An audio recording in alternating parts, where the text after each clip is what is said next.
Hi there and welcome back. Today we're going to be talking a little bit about midlife crisis and collections. I've got a number of collections on the go and today I'm going to share one of them with you, and then there'll be a series of other collection videos to come. Now, I mentioned the term midlife crisis, and I think sometimes you get to a point in life where you I think most people associate a midlife crisis with going out and buying a Ferrari or doing something crazy and stupid like that. For me, I think there's a distinction between a midlife crisis and just maturing and getting to a point in life where you have a little bit of spare cash and you're wondering what on earth you're going to do with it. I would suggest a midlife crisis is more about whether or not you're satisfied with your life. The job that you're doing, what you're doing with your life, as opposed to going out and making extravagant purchases or whatever. But I think, there may be an element of midlife crisisness about it, in that I suppose you're trying to fulfill something. And in my case, I'm looking back at my childhood, my youth, and I'm thinking, okay, what was it from there that I remember, that I cherish, and that I would perhaps like to relive again in some form or other as an adult. So I started the process of collecting as an adult, I suppose, looking at toy cars. Now, these are Hot Wheels cars. This one in particular is a bottle opener. It actually has a practical use. When I first started collecting the cars, I was just buying any car, just thinking, oh, perhaps that'll be worth something, oh, perhaps I can resell it, oh, perhaps that's something that I quite like the look of, but not sure why I'm buying it. And to be honest, that's probably the wrong way to start collecting. You want to do some research when you're collecting. You want to look at the market, you want to look at how much things are selling for, what's the true market value, and not just what you're prepared to pay. And again, at this moment in my life, I'm working hard, I am doing what I can, and I've got a little bit of cash, and it's not a lot, where I think, okay, something for me, a little bit of sort of me time. So I then started to hone my collection and started to think actually more about cars that would mean something a little bit more to me. So it's this sort of thing.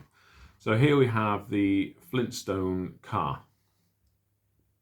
On its own, perhaps doesn't mean anything, but to me, I remember Saturday mornings watching cartoons while my parents were perhaps still getting up, or they'd gone to for breakfast, or they'd even gone into work, and we sat and watched cartoons, me and my brothers, and one of the cartoons that we would watch were the Flintstones.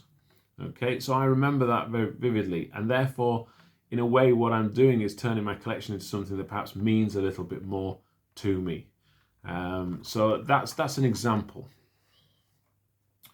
As you explore hobbies and things, you pick up on variations in collections and other things that people collect. And so this is the standard Hot Wheels card and car, but then they also produce they're called Hot Wheels ID cars, which is their modern take on cars, and there's a chip embedded in the base, and that connects to a special track that you can buy, and it can log to your phone and keep a track of speeds, and you can play games on your phone with them. So it's Hot Wheels' modern take, I suppose, on the classic toy for children. But these are quite expensive. These £1.50 per car.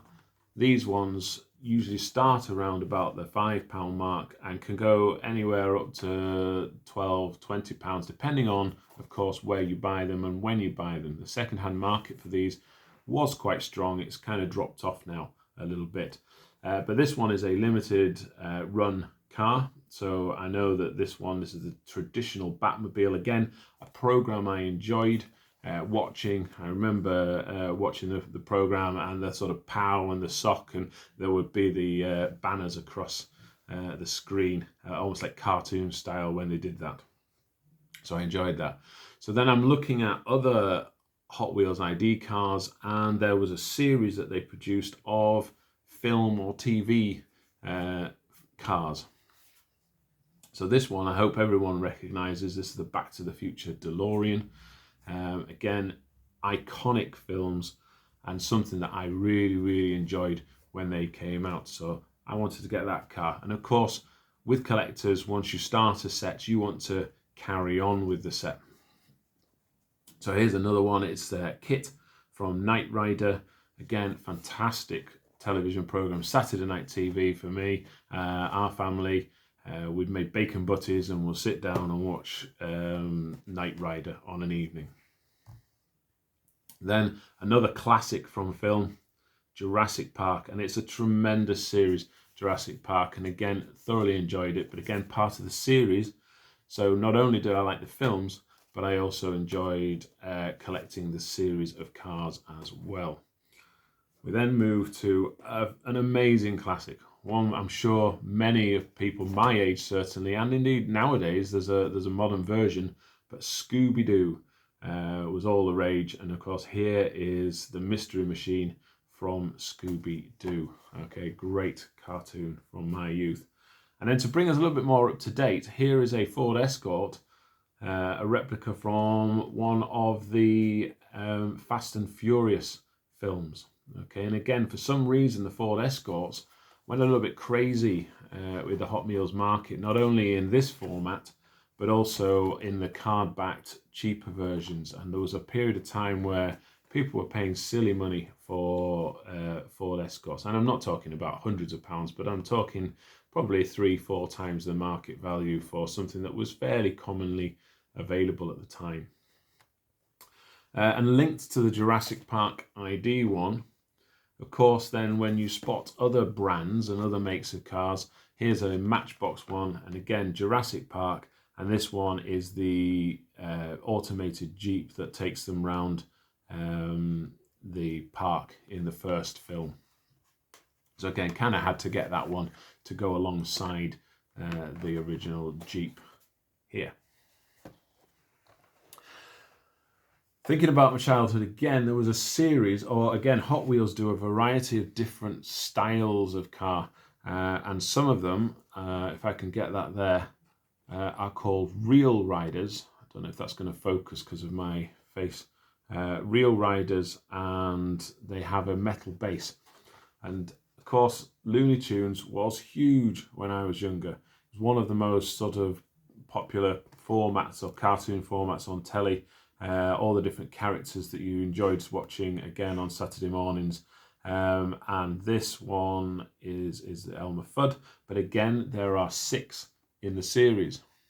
And again, these were fairly easy to come by. But again, depending on the collector market at the time, I was paying a little bit more for some of these cars than average sort of, your card price.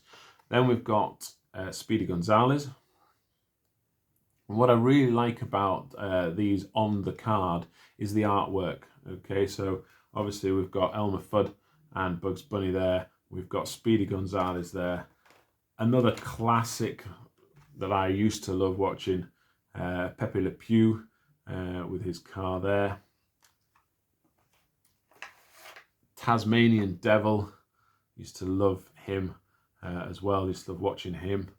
And then we've got I think one of my favourite characters, Foghorn Leghorn.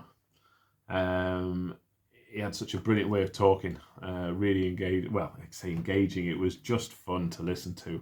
And then probably one of the more iconic Looney Tunes characters that didn't say much in many of the cartoons, but he's been really popular in almost anything that has his sort of picture on, and that is Marvin the Martian. Okay. Really good artwork again on the card, and actually I think this is one of my favourite vehicles as well, the Kenworth W900 truck, really good. So that's sort of my venture into the TV aspect of Hot Wheels, particularly Hot Wheels. But then again, as a collector, you start to hear about other brands, what other people are collecting within the sort of forums and things. And there was a company called Greenlight, or there is a company called Greenlight, who make a Hollywood range of cars. And again, this fitted nicely with my vision of my collection. And so I started looking at those, and this is one of the first ones I picked up. And again, for those younger people watching, perhaps you have no idea whatsoever who Mork and Mindy are. But a fantastic TV series, which apparently was a spin-off from Happy Days. And again, if you are a younger person, you probably won't have heard of Happy Days and the Fonz. Okay, but Robin Williams was Mork, played a fantastic character, an alien living on Earth, and he lived with Mindy. Then we've got Smokey and the Bandit. What a fantastic series Smokey and the Bandit was. Really good. And again, the Pontiac car, a fantastic car in itself. And this is actually a really nice addition to my collection. Okay, and again, also just an addition, 1977, which happens to be the year I was born. Showing my age now to everyone who's watching. Another Saturday night classic from when I was young, and it's the Fall Guy. Okay, and again, this is for the Fall Guy's truck. He was a stuntman, and he went around, I suppose, solving mysteries or crimes or whatever. I can't exactly remember, but I just remember that the truck did lots of leaps and bounds, and it was a cool program to watch on a Saturday night. And speaking of Saturday nights, this was definitely on my list of things to watch, and that's the A-Team. Okay, and of course you had Murdoch, Face, BA, and Hannibal were the four guys who formed the A-Team, and they went around helping people out wherever they could. So mercenaries, I suppose, in a way, but a classic TV show. So that's gives you a flavour of the cars that I have collected.